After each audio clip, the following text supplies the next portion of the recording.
A new Muskogee restaurant has moved into an old building, and the owner and her family are breathing new life into the historic space. Harvey D's Vintage PubHouse wants to offer people an upscale environment with down-home family hospitality. News on 6's Kristen Weaver has this week's Flavor of Oklahoma. Kristen?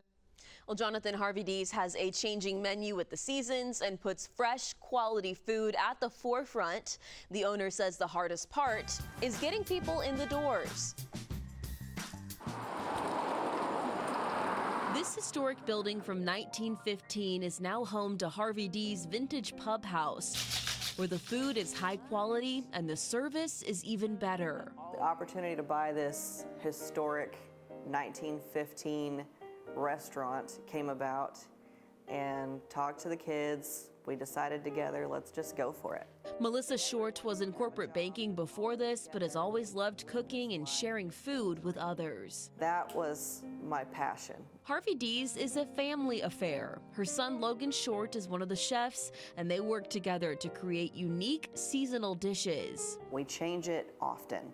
So, for example, now we're going to be cooking a sweet pear pork chop for you. The sweetness and then the kind of saltiness from the pork, that works together really well. Chef Logan is searing this jalapeno marinated bone-in pork chop over a flame grill. Chef Billy is starting on the pear sauce and simmering a local pear wine. We'll cook the alcohol out, and then at the end we'll add some brown sugar and stuff. Logan bastes the chop in butter and generously seasons it. Salt, pepper, garlic, paprika, all the good stuff. Then it gets flipped, more butter, and is served alongside mashed potatoes and creamy mac and cheese. You can't forget the sweet pear sauce. It's fun being able to come up with new ideas and be creative. A bite of this one and you can tell how many different flavors work together. Ooh, I got the kick at the end.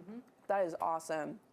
It's just unique. Logan doesn't have formal training, but got a lot of his cooking skills from his mom and has grown to love the open flame. I'll hit it with butter. The ribeye steak is anything but bland. It's seared over the fire and well seasoned. Because I love grilling, that's where my passion's at, that and seasoning. The steak is flipped several times before it reaches medium rare. It's quickly become a fan favorite. We're just becoming a steakhouse, whether we intended to or not. The steak is rich and flavorful, no sauce needed. You can tell the layers of seasoning in there.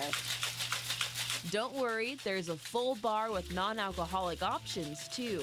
Whether you want something fruity like the Cosmopolitan, or perhaps a jolt of caffeine in an espresso martini, bartender Dale has you covered. The challenge is getting people to come to independent restaurants that are not on the main roads. Melissa says she is grateful for the support, but needs more from her community to keep going. She says she wants people to slow down and feel appreciated here, just like her grandpa and the namesake, Harvey D, would have wanted. The one thing that he instilled was be a good neighbor. It's how they do business. Almost every single table I get to go and just thank them. Thank you for coming in. And they invite everyone to come take a seat and try something unique. We look forward to meeting everybody.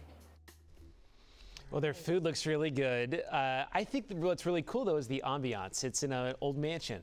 It is, and you do feel that history in there too. Again, Harvey D's Vintage PubHouse, Muskogee, and like she had said, the hardest part is that they're kind of off the beaten path a little bit, not super close. They're close to downtown, but not on the main road. So they're like, we're here, we're open.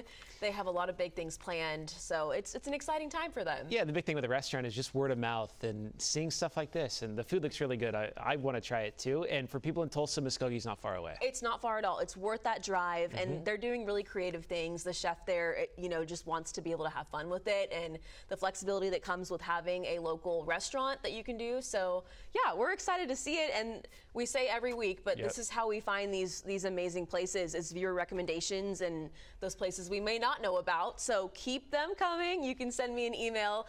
It's kristen.weaver@griffin.news, or follow my food Instagram, Krist Eats. I try to post a little behind the scenes and previews over there as well. So. All right, Kristen, I look forward to seeing that on your page and to trying that. It's not a bad time. Thank you. All right, thanks.